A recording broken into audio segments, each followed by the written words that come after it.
السلام عليكم ورحمة الله وبركاته أصدقائنا الأعزاء، يا رب حضراتكم تكونوا جميعا بخير. أنا طبعا هخش على طول في الموضوع. في خلال ال 48 ساعة اللي فاتوا دي في قلق كبير جدا جدا حصل في الأسواق العالمية، وأنا طبعا يا جماعة مش من عادتي إن أنا طبعا أطلع كل شوية على بس أو أطلع كل شوية بتصريح، لا، لأن أنا بيبقى في عندي أوقات كتيرة جدا بقعد اقيس فيها حاجات كده، وطبعا ببقى شغال على حاجات فببقى مش فاضي ان انا اطلع. فالنهارده كده في حاجه غريبه حصلت بالنسبه للناس اللي اتكلمت في الموضوع ده. في ناس كتير جدا بتقول يا دكتور احمد، هو الذهب زي ما بدأ في التداول 4000 4003 4007 4005 4010 4015 رجع لنفس ذات النقطه، على الرغم ان كان في تصريح بالنسبه للاعفاء الصيني من اللي هي قرار الصين بانهاء الحافز الضريبي على الذهب.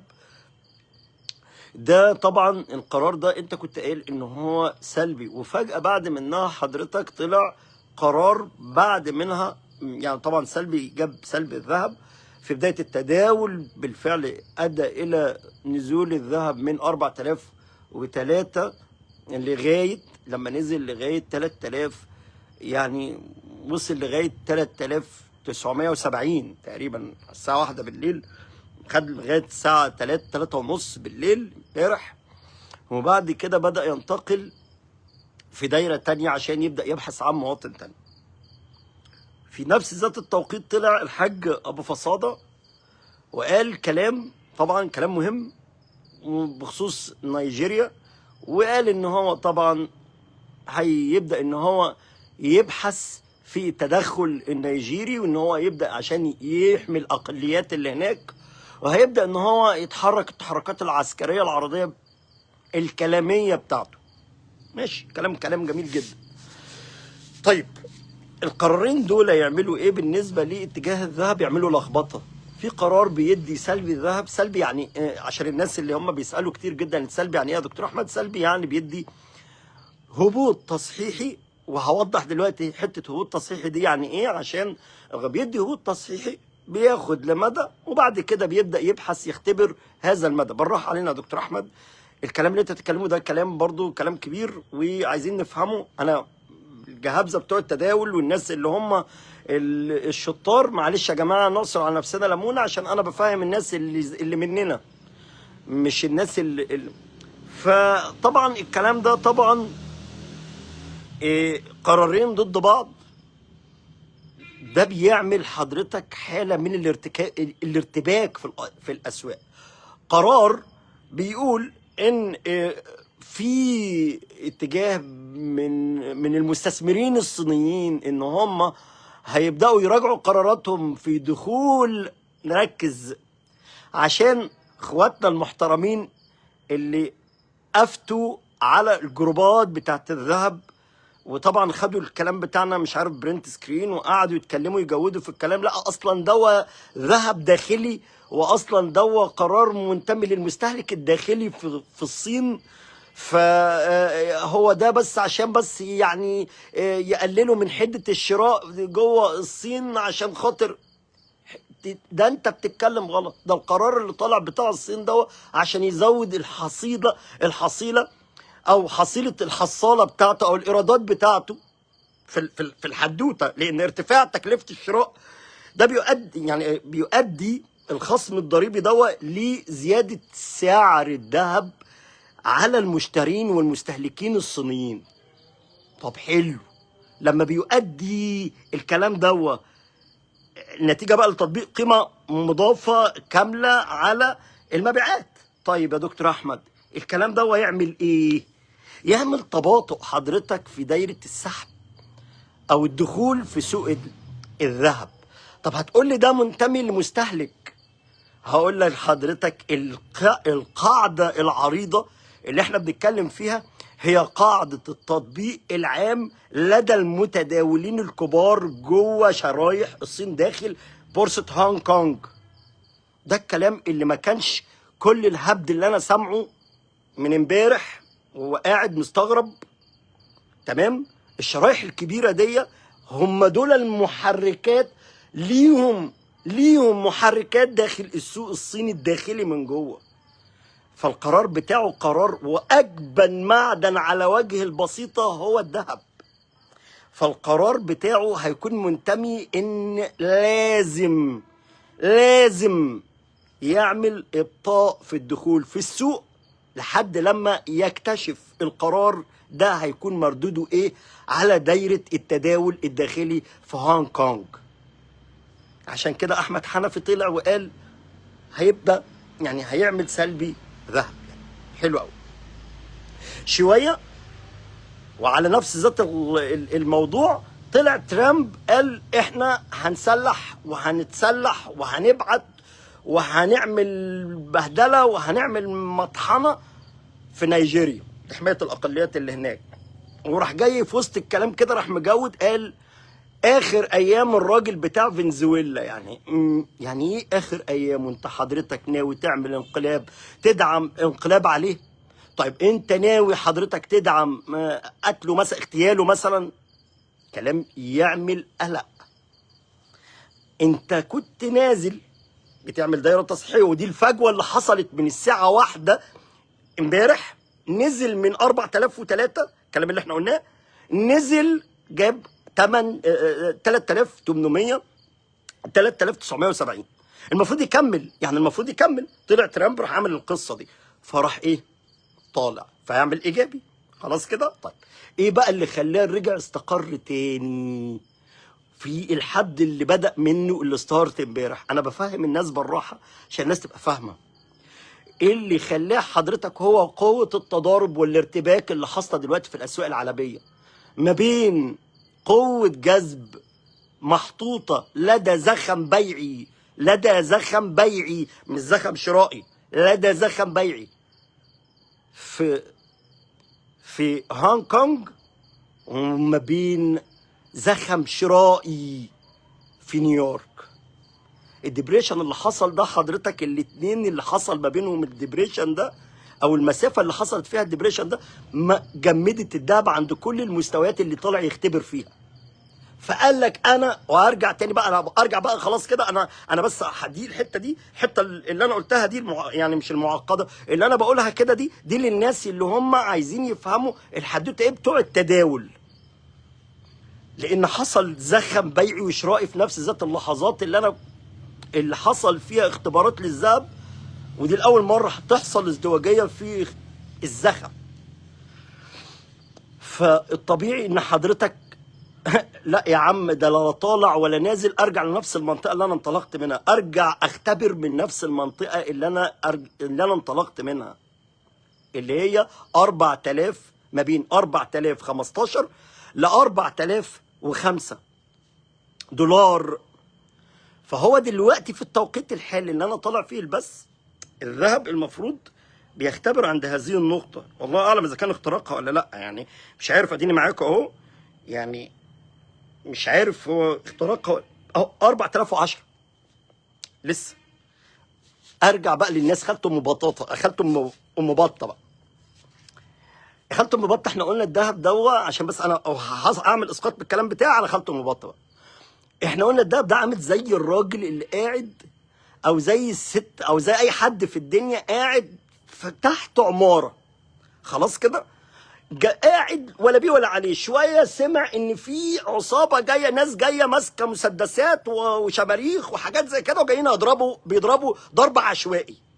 راح جري من العماره، راح طلع في الدور الاول. لا الناس عماله تضرب في الدور الاول، عماله ترمي شماريخ وبتاع. راح طالع الدور الثاني، الثالث، الرابع، في قلق تحت العماره.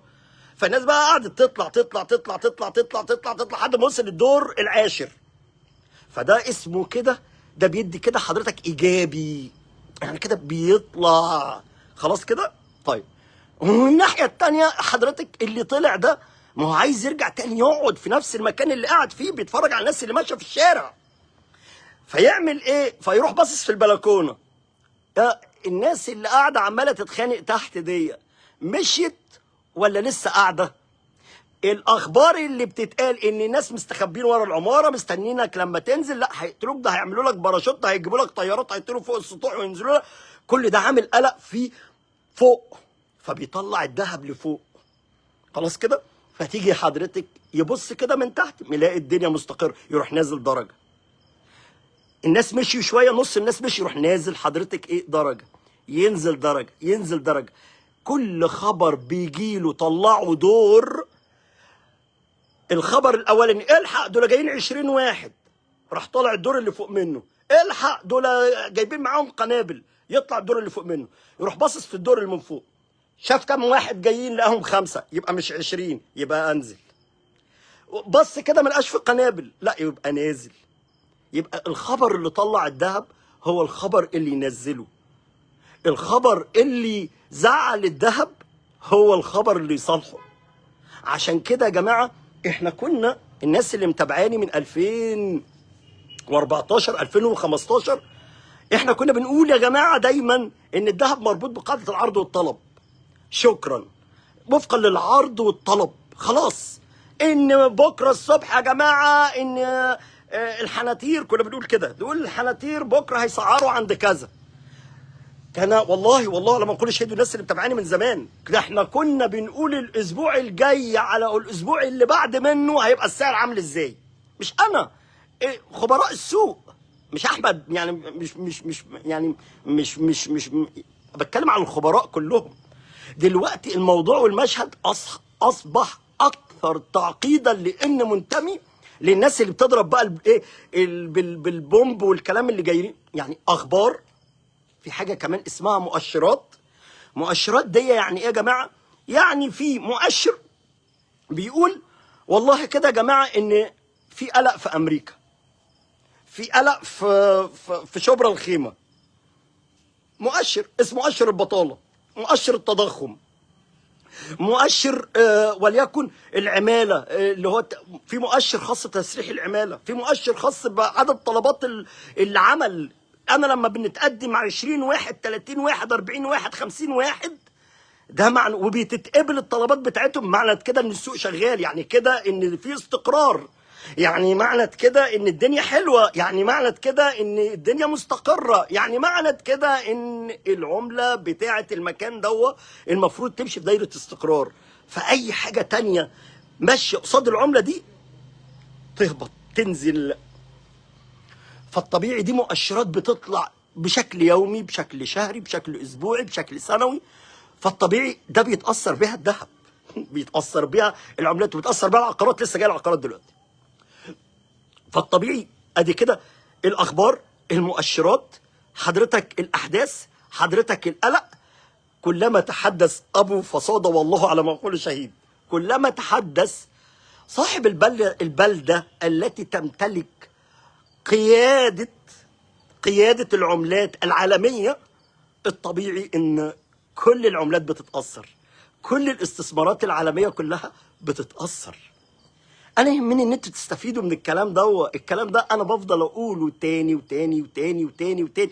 ليه؟ عشان الناس تستفيد. الناس اللي داخله عشان تقول اشتري امتى هتفضل طول عمرك تتلطش في الجروبات حضرتك، وتحت جهله وتحت كذا، من غير ما تعرف القواعد دي تبقى انت فاهم. وانا بشكر الناس اللي بتتعلم وبتعلم غيرها، يعني انا ما عنديش حته ان انا ابقى زعلان ان في حد بياخد الكلام وبيقوله ولا لا، بالعكس، ده انا شايف الناس، في شباب بسم الله ما شاء الله، بس يكونوا شباب اقتصاد وعلوم سياسيه او تجاره، بياخدوا الكلام وبيعملوا منه فيديوهات ومحتويات جميله وبيبعتوا لي، ببقى مبسوط جدا. واخد بال حضرتك؟ لان انا يهمني ان الوعي يزيد عشان الحناتير ما. طيب ارجع تاني بسرعه. طب الذهب يا دكتور احمد احنا دلوقتي فين بالظبط؟ احنا دلوقتي حضرتك في دايره كبيره جدا اسمها دايره ضبابيه السوق العالمي. في ارتباك، في قرارين ضد بعض. عارف انت حضرتك حاجه، عارف انت المغناطيس لما تجيب مغناطيس قصاد مغناطيس، الاتنين بيتضادوا مع بعض، تجيب حديده في النص تلزق في اي واحد فيهم مثلا، يعني انا بقول مثلا يعني. فالطبيعي ان في ارتباك. مؤشر اللي هو بنسميه كده مؤشر المخاطره واللا يقين مرتفع جدا دلوقتي. ففي ظل هذا المؤشر لما يكون مرتفع جدا جدا هنبص نلاقي ان الذهب بيختبر عند مناطق صعود شويه، يعني بيحاول ان هو عايز يطلع، عايز يختبر، بيقول انا مش شايف استقرار، عايز ابص الاقي كده، بص تحت الاقي في استقرار عشان اعرف انزل عليه. بكل دلوقتي الذهب واقف عمال بيبص بيشوف في خناقه موجوده لسه ولا لا. طب سامع في اخبار بتقول ان في خناقه جايه، هو واقف مكانه. طب يا جماعه الخناقه مشت، ينزل. طب في ناس جايه، يطلع. انا كده بفهم الموضوع بمنتهى البساطه. فالموضوع يا جماعه، طيب ادخل بقى في عمق لب المنفعه للناس. الناس بتقول يا دكتور احمد هو احنا نشتري الذهب امتى؟ شوف بقى القاعده دي احنا قايلينها وبتتقال وبتتردد في كل القنوات وفي كل وانا مبسوط بيها. الذهب يشترى في اي وقت. الذهب يشترى في اي وقت، واخد بال حضرتك؟ بس احنا نفسيا مرتبطين بخبراء اقتصاديين، مرتبطين بناس بتفهمنا، نفسيا بنبقى عايزين نشتري عند نقط تدني الخساره. انا مش عارف اقولها بس انا بقولها كده لان الذهب ما فيهوش خساره. اللي هو ان لما اجي انا اشتري عند نقطه معينه من تحت والاقيه نزل عند النقطه دي اقول انا خسرت. لا، انت حضرتك ما خسرتش خالص خالص، خد بال حضرتك. ولكن احنا بنحدد نقطه وقلتها لكل الناس، قلت عند مستوى 6175، حسبتها على البث اللي قبل ده تقريبا يعني، او اللي قبل ده 6175 جنيه لعيار 24. تمام؟ دي تعتبر كل مستوى هابط عن هذه النقطة كل ما بينزل الذهب ده بيطمني ان انا اشتري، ان انا يكون عندي مساحة ان انا اشتري. طب يا دكتور احمد انا اشتريت عند 3000، عند 6700، عند 9000، ما يضركش، لان النقطه اللي وصل لها بيرجع ينزل الادوار اللي تحت، ينزل ينزل ينزل، لان هو كان شاف النقطه اللي فوق دي كانت امان، ينزل يبحث ويختبر ويستقر عند نقطه معينه، ويجي عليه فتره من الزمن يبدا ان هو يرتد يرتد يرتد يرتد ويستقر عند النقطه الامان اللي كانت فيها، بل ويتخطاها. عشان كده يا جماعه الذهب يشترى في اي وقت، واخد بال حضرتك؟ لكن انا ضد ان حد يبيع شقة عمره. ليه؟ الا للضروره. هو كانت القاعده ايه في الاول يا دكتور احمد؟ كانت لما كانت الناس تايهه، قال ايه ده في ازمه عالميه، الحق ده في ازمه امدادات، الحق ده في ازمه اوكرانيا، الحق ده في ازمه كورونا، الحق ده في ازمه ضرب مش عارف ايه وضرب. كل الازمات الاقتصاديه الكتيره اللي حصلت دي اثرت على المنظومه العالميه بحاجه اسمها، او طلعت لنا مولود جديد اسمها ازمه 2022، الازمه الاقتصاديه لعام 2022. وده التاريخ هيسجلها كده، مش هيقول دي ازمه اوكرانيا وروسيا خالص، دي هتبقى اسمها ازمه 2022، لان دي حصل فيها كل حاجه منتميه بالنزاعات. حلو.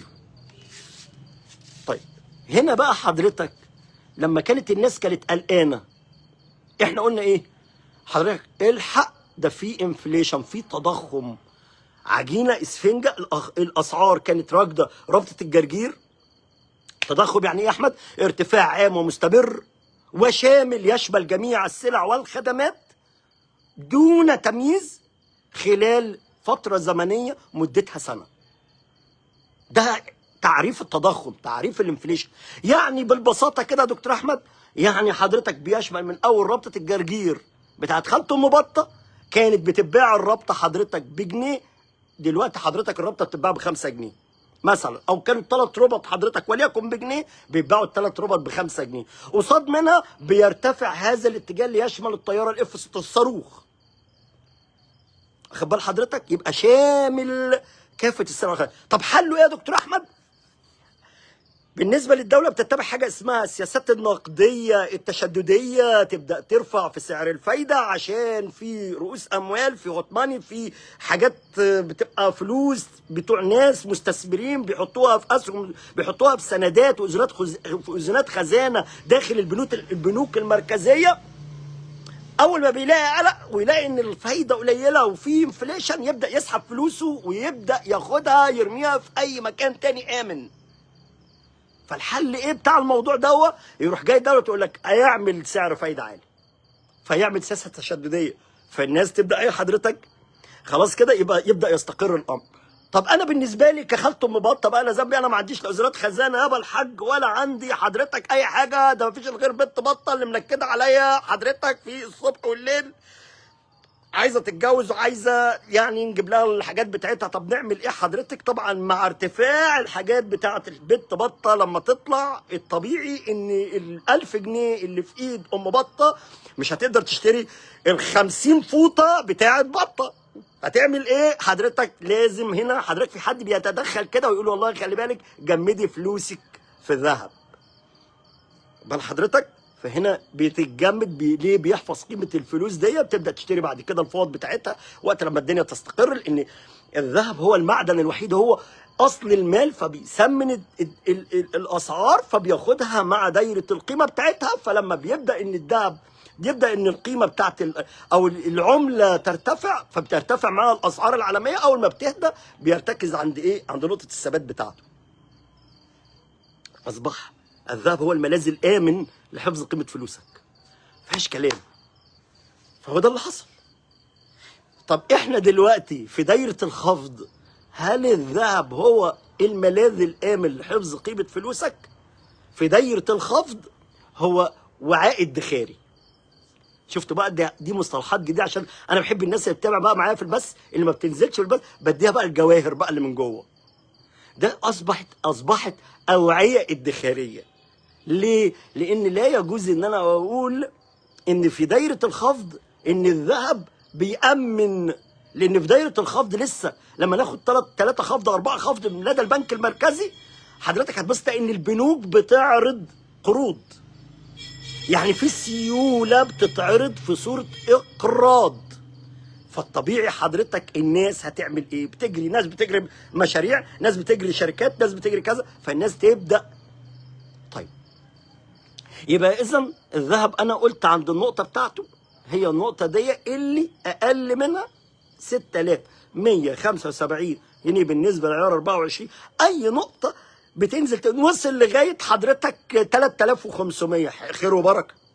تشتري على مراحل لمده سنه على براحتك، بس ما تقلش عن سنه. والبيع للضروره. طب للضروره اللي جايه فيها يا دكتور احمد، اللي بتنتقل معايا دلوقتي للجزء الثاني، اللي هو حضرتك يا اما اراضي يا اما اوعى حد يقولها بقى، اوعى حد يقولها اوعى حد يقول لي استثمار عقاري.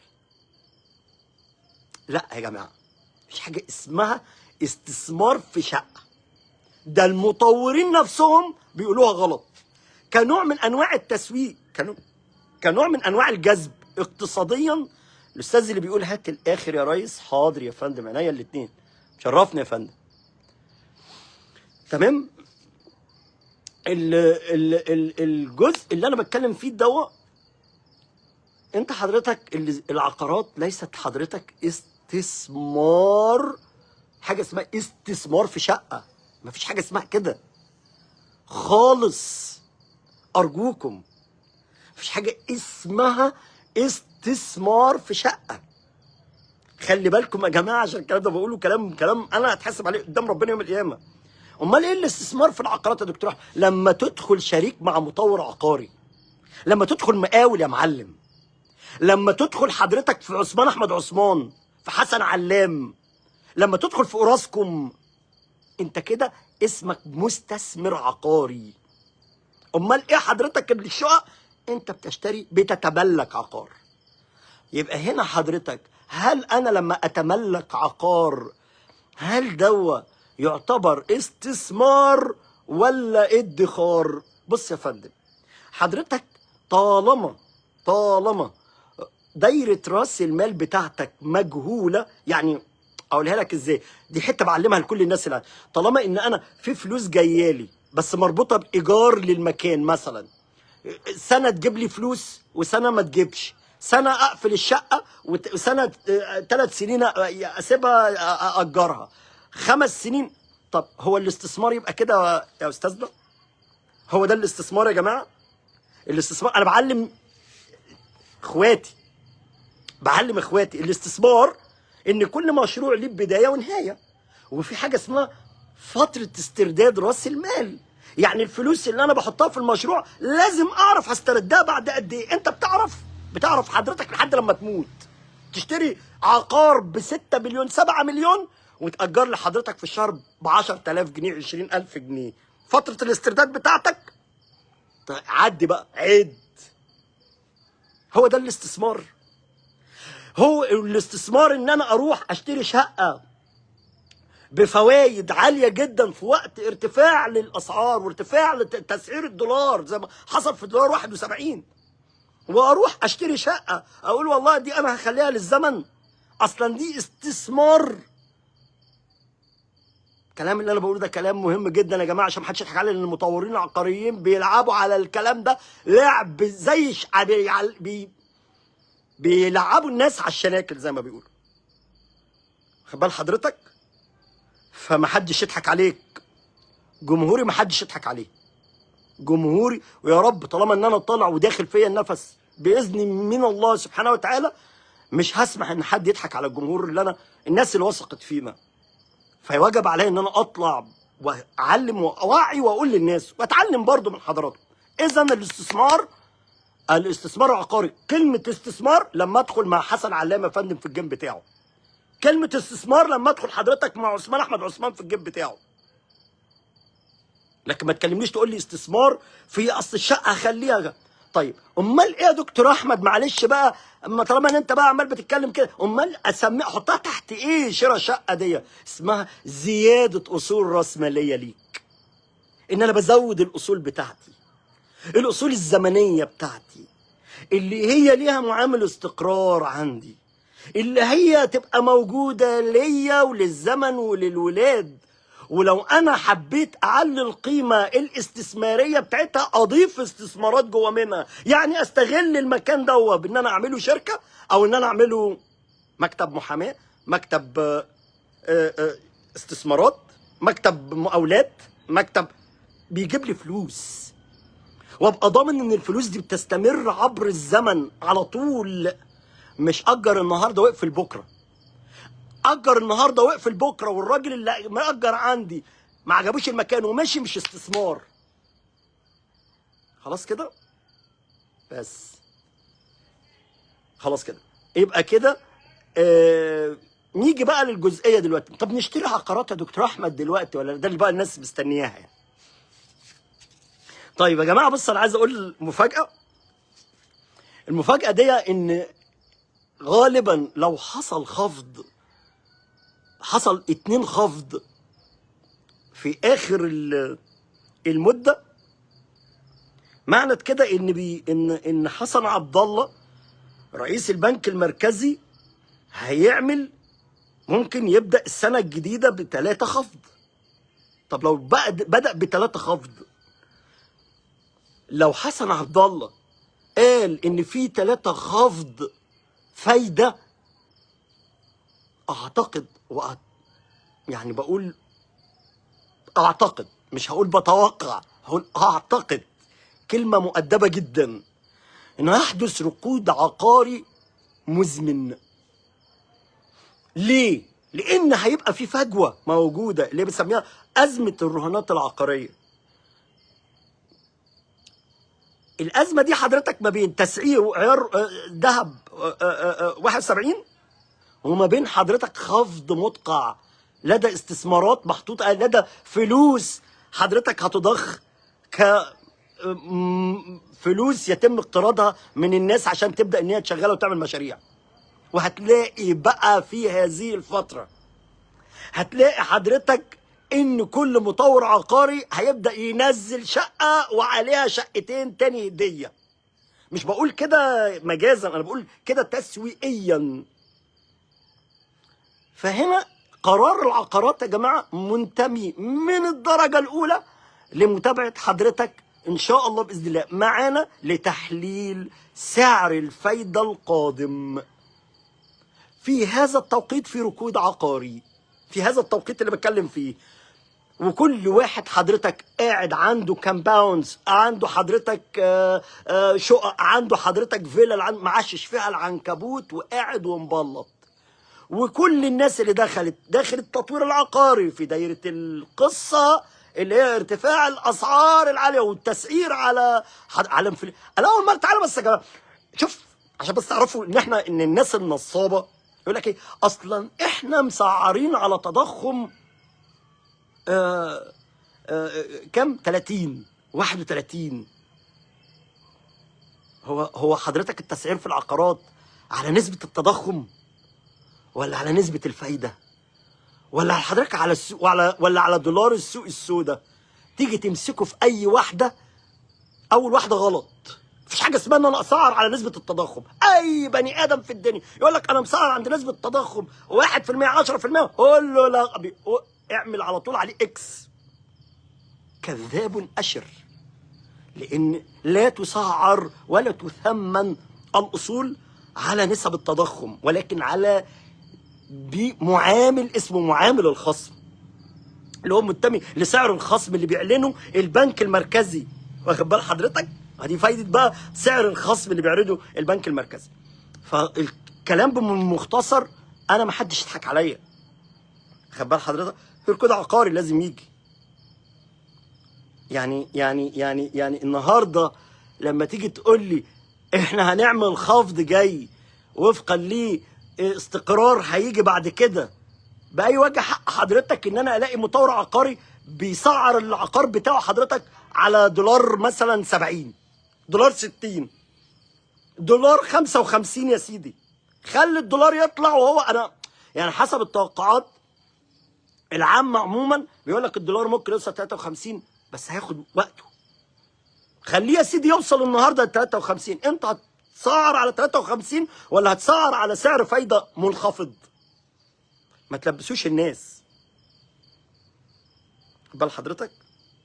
عشان كده خلي بالكم يا جماعه، نبدا نشوف الكلام ده وبالراحه، لان في خفض جاي ونعرف عدد مراته كام. وفي راجل بسيط جدا وفقير الى الله بيتكلم مع حضراتكم، العبد الفقير الذليل الى الله سبحانه وتعالى. لا ابخل على احد في معلومه على العام يا جماعه. بقول والله يا جماعه خلي بالكم، في عدد مرات خفض، في كذا، ده دلالته ايه، ده خلي بالكم ايه كذا. فهنا يا جماعه بعد اذن حضراتكم خلينا متابعين. بالنسبه للسيارات سنين السيارات، الناس اللي بتبعت تقول يا دكتور احنا نشتري سيارات ولا لا؟ نشتري عربيات دلوقتي ولا لا؟ فندم، انا دلوقتي اصبح القرار بتاع شراء العربيه ده بقى في جمله، عشان ما اطولش بس يا جماعه، عشان يعني ما اطولش في القصه دي. بص يا فندم، انت بتشتري سلعه رفاهيه. خبات سيادتك بتشتري سلعه رفاهيه. انا مش مشكلتي ان انت معاك 2 مليون ولا مليون، ولا حضرتك العربيات اللي جايه، ولا كل العربيات، ولا الموديلات اللي نازله اللي عماله تتحدف في البخت زي ما احنا شايفين كده. دي مش مشكلتي. انا مشكلتي انت هتقدر تستمر على دايره خدمه هذه المركبه ولا لا؟ بس لو اوكي حضرتك في عروض كتيره جدا. طب اختار منين يا دكتور احمد؟ خد عندك، اختار السياره اللي عليها اعتماديه محترمه، اللي عليها خدمات صيانه ذات اجل طويل. ما يقولكش شهر ولا 2 ولا سنه ولا لا، في ناس بتدي 5 سنين. ده في اوبشن يا باشا وصل دلوقتي الى مدى الحياه. في اوبشن نازل دلوقتي بيقول لك يعني خدمه متابعه وليس الصيانه، خدمه متابعه الى مدى الحياه. لسه بيتكلموا دلوقتي. مش بحبش اعلن عن شركات، لكن بعلنها هقولها بعدين. يعني في شركات بتقول والله في خدمه صيانه كذا كذا كذا كذا كذا. انا بقى اقارن ما بين الشركات، مين اللي يديني اعتماديه اعلى، مين اللي هي يديني خدمه صيانه افضل، مين اللي يديني دايره في الكاش باك احسن؟ هي دي اللي انا اقدر افضل عليها، مش كلام احمد حنفي، مش ان انا اقول لك انزل اشتري دلوقتي ولا تشتري دلوقتي. يعني فمش عايز الناس يا جماعه يعني. اخر جزئيه بقى عشان استقبل بقى الاسئله. الاراضي يا دكتور احمد، احنا هنشتري اراضي ولا مش نشتري اراضي؟ بص يا فندم، انا عايز اقول لحضرتك على حاجه. الموضوع ده بقى خدوه مني، يعني خدوه كده. بص يا فندم، لو انت عندك ولاد ومعاك كتله راس ماليه كبيره حلوه وعايز تعمل استقرار عائلي، قرار شراء الاراضي مطروح للعرض والطلب دلوقتي، مش متاثر باي حاجه. يا دكتور احمد الكلام ده ما حدش يقول لي اصل الاراضي ماشيه مع التضخم، مفيش. ما حدش يقول لي ان الاراضي ماشيه مع كلام ترامب، هزعل.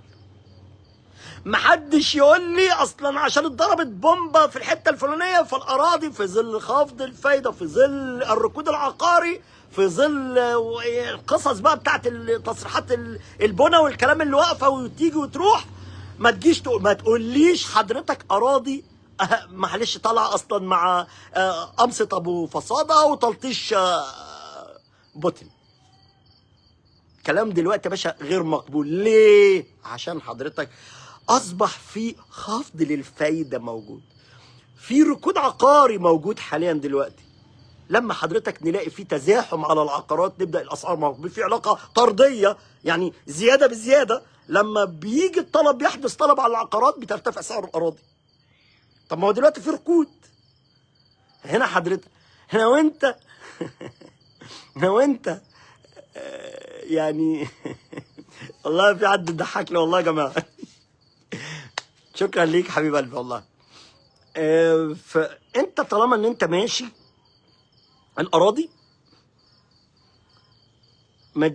دي مساله عرض وطلب، مساله ان انا ابقى قاعد ادور على الفرص بقى الاراضي، مساله ان في واحد قاعد مش حاسس بقيمه الارض او مستغني عنها، او عنده قطع اراضي كتير يقول لك لا انا عايز ابيع عشان اشتري ذهب. اصلا سامع في واحد بيتكلم بيقول اشتري ذهب ما تشتريش ذهب. على فكره بالمناسبه يعني انك تسيل ارض، تفك ارض عشان تشتري ذهب، وعايز تقول انمي اصول راس ماليه ومش عامل عليها مشروع، دي بتزعلني، دي بتزعلني والله بجد. تقول انا ببيع الارض عشان كده. طب ما تجيب يا سيدي شركاء ويدخلوا. لا انا الكلام ده طبعا هدخل بيه بقى الطلعات. وانتظرونا يا جماعه في المفاجاه الكبيره اللي هقدمها لحضراتكم ان شاء الله باذن الله في الايام اللي جايه ان شاء الله باذن الله. مش هخليكم تحتاجوا بقى لا لجروبات حضراتكم ولا لناس مستغلين. هيبقى في حاجة متكاملة بإذن الله، تخش تلاقي فيها الأسعار، تلاقي فيها التوقع، تلاقي فيها خلي بالك، هتلاقي فيها إرشادات، هتلاقي فيها استشارات، هتلاقي فيها ادخار، هتلاقي فيها الحصالة، هتلاقي فيها معاكي في البوك حاجة محترمة تمام تحفظ كرامة الناس من الاستغلال. إن شاء الله بإذن الله ادعوا لنا لربنا إن شاء الله بإذن الله ويكرم الفريق اللي شغال عليه. فيا جماعه بعد اذن حضرتك، الاراضي طالما ان انت عندك ناس، طالما انت عندك ناس، طالما عندك ولاد واسره وعائله، قرار شراء الاراضي مع دايره ان انت بقى تعمل تطوير عقاري في المنطقه، ان انت بقى حضرتك تعمل وتعمل مبنى وتسكن ولادك حوالين منك ويبقى بيت عائلي، ده قرار حلو، قرار حلو. بقوله كده بمنتهى بص بونبونايه كده بقولها، بس يفتح التراخيص حضرتك ويفتح القسط تابع كده ويشوف لك حته كده، دي تبقى حاجه حلوه قوي قوي قوي. بالنسبه للاراضي الزراعيه وانت مغمض اشتري، وانت مغمض، وانت مغمض اشتري، بس بسعر يكون مبني على العرض والطلب. خد بال حضرتك؟ فالكلام اللي انا بقوله ده كلام النهارده تعتبر اغلى استشاره قلتها لكل الناس. عمال بتكلم ناقص بس ان انا عايز بقى اقول واتكلمت في كلام كتير والله، وانا اسف جدا طبعا الاطاله. انتوا بصراحه الجمهوري ده انا بحبه جدا، وانا مش من عادتي ان انا بطلع، بس خلاص طبعا انا اتعودتوني ان انا اطلع بس بقى يعني خلاص كده. فانا مش هطول تاني اكتر عن كده يا جماعه، هاخد على طول بس كده يعني على طول يعني اسئله، يعني كم سؤال بس وهقفل بس. فجزاكم الله خيرا. بشكركم يا جماعه وشكرا للناس، ويا رب ان شاء الله باذن الله قدرنا. ان شاء الله باذن الله الابلكيشن، لا مش هعلن على التفاصيل دلوقتي يا جماعه، مش هعلن عن البروجكت عشان ما احرقش المفاجاه، ان دي هتبقى فيها الناس بقى يعني بصراحه كل عصاره الخبرات بتاعتي وكل عصاره المشاكل اللي عشتها مع، حطيتها في دايره كده ان شاء الله باذن الله. اسال الله العظيم رب العرش العظيم ان تنفع الناس وان تكون ان شاء الله باذن الله نورا لنا ان شاء الله باذن الله في يوم لا ينفع فيه مال ولا بنون الا من اتى الله بقلب سليم. بالمناسبه يا جماعه في حته كده كنت عايز اقولها بس عشان يعني في دايره كده اقولها. في ناس بتقول يا دكتور احمد سؤال بس كده سريع، ده حاجه خاصه جدا جدا يعني، وانا اسف جدا اتكلم عن حاجه خاصه، مش متعود ان انا اتكلم عن حاجه خاصه. الناس بتقول يا دكتور احمد هو انت ليه مش عايز، ما بتتكلمش عن، يعني انت ليه مش عامل ليك محتوى او ما بتتكلمش عن البيزنس بتاعك او خلينا نتكلم بمنتهى الوضوح وبمنتهى الصراحه. والله العظيم والله على ما اقول شهيد، وهذه الجمله اللي هقولها دي ثمنها غالي جدا، غالي جدا، وبقولها اهو. طب غالي بالنسبه لمين؟ للناس اللي بتتكلم عن اللي هي العلامه الشخصيه، او انا بقولها كده اللي هو بيسموها البراند الشخصي. واخد بال حضرتك؟ ناس كتيره جدا بتتكلم عن حاجه اسمها اعمل لنفسك براند شخصي، والبراند الشخصي ده اللي هو ايه؟ اللي هو مدرب ويطلع ويتكلم، او واحد بيطلع يتكلم في الاستشارات، او بيتكلم يعني بيتكلم في اي حاجه، وان هو ان كلامه هو ده يبقى هو ده البراند. في حين ان لما تبص على الهيستوري بتاعه تلاقيه طلع 3 العصر 4 العصر. لكن والله العظيم وانا هقولها، هو دي هتسجل في التاريخ بتاع البراند الشخصي، بيرسونال براند. انا حضرتك بقولها اهو لاول مره اهو، الشخص الذي يدعي ان بيرسم على مدار 15 سنه لبراند شخصي الجمهور، بيؤمن بالله اولا ثم بيصدقه، وبعد كده بقطع بالمحتوى. ما ينفعش ان انا ابقى خبره بقالي 3 العصر، خبره الساعه 4 العصر، واطلع اقول للناس انا عامل محتوى والناس تيجي تسمعني. عيب. ده انا دي عصاره سنين بقيس فيها جمهور وبتابع فيها جمهور، وبنام واصحى واكل واشرب مع جمهور، بستخدم اللي ربنا اداهولي، وبعمل فيدباك ما بيني وما بين الجمهور، وبشوف ايه اللي هو عايزه واتعايش معاه، عشان اطلع بعد 15 سنه اعمل حاجه اسمها براند. اللي هو لما يقول لا ده الدكتور احمد الراجل بيتكلم، لا الراجل، وانا لسه ما وصلتش للمرحله دي لان لسه ما منحتش هذا اللقب. انا بقولها اهو، اللي بيمنح هذا اللقب تاكيد الجمهور ومتابعته ومدى الاستفاده اللي بيوصل ليها، هي دي اللي هي دي بقى انت اللي بتسمع عن نفسك في الشارع. مش ان انا افرض نفسي اقول اصل انا البراند الشخصي ان انا عامل 60 ساعه فيديوهات، 20 مليون ساعه مش عارف فين، عندي 6 مليار مش عارف ايه. انا لو احمد حنفي كان عايز يطلع يجيب شاشه ويفضل يتكلم فيها بقى ويقعد الكلام ده من ايام كنا عملناه، لكن مفيش الكلام ده. انا مش بتاع الكلام ده ولست من المتاجرين. انا راجل مركز في شغلي كويس جدا، بحب جدا، هاوي جدا جدا للاقتصاد، متعلم اقتصاد كويس جدا الحمد لله في مدرسه عين شمس على ايد اكبر عالم الحمد لله. ربنا واجعل اللهم اجعل كل حرف اتعلمته على ايده في ميزان حسناته، يكون في صدقه جاريه ليه في قبره. الدكتور محمد كامل ريحان استاذي وتاج راسي ووالدي الله يرحمه، بتاسس. فما ينفعش ان انا اطلع كده، اطلع في محتويات افضل اهبط كل شويه. عشان ايه؟ عشان اخد لي مش عارف كام دولار، 1000 دولار، 2000 دولار، 10000 دولار، اطلع بقى فوق برج الخليفه بقى واقعد اصور نفسي ان انا عيب. انا مش كده. دي شخصيتي. انا عفوا، انا كده رديت على رد لمئات الناس اللي كانت بتسال هذا الكلام ده. استاذنا بيقول لو في عربيه بتقسيط هل كده استثمار؟ لا يا فندم، في هذا التوقيت لا. لما ينزل، انا ما بقولش التقسيط في كلام انا بقول التقسيط ابعد عنه في دايره العربيات بالذات. انا مش بقول لك بقى في حاجات تانية، انا بقول لك في العربيات دلوقتي لقصص كتيره جدا بتكلم عليها بعدين. تمام؟ يعني مش هتكلم بعدين. في تاني سؤال، نتمنى يا دكتور تسعير الاستشارات تكون احن شويه للصغار المستثمرين، عايز اعمل استشاره. هو في حد حضرتك قال لك ان احنا بنقبض من الناس بالدولار؟ في حد قال لك ان احنا بناخد منك بالدولار؟ ومين اللي قال لحضرتك ان انا حضرتك يعني ايه حن ومش حن؟ يعني انا مش فاهم. انا بص شو بتكلم، ما عنديش ما انا بجح في الحق. فلو حضرتك تقصد الاستشارات ان قصدك على التطبيق اللي هيجي ينزل، الله اعلم لسه ان شاء الله باذن الله. يا اخي افرض ان شاء الله باذن الله قلنا للناس كلها الحمد لله يلا يا عم، بلاش يا جماعه نتكلم في حاجات عربيه. هنا الذهب ايه نظامه؟ حضرتك راجع بس، حضرتك اقفل مع حضراتكم دلوقتي اقول لكم ان شاء الله تصبحوا على خير يا جماعه، ربنا يوفقكم جميعا، وان شاء الله باذن الله يا رب اشوفكم في احسن حال واروق. وانا والله بتكلم من قلبي وحريص جدا جدا ان انا اشوف الناس كلها سعيده، واسف جدا جدا على الاطاله. شكرا لحضراتكم يا جماعه، ويا رب تصبحوا على خير كده، وان شاء الله نشوفكم في اسعد حال واروق. السلام عليكم ورحمه الله.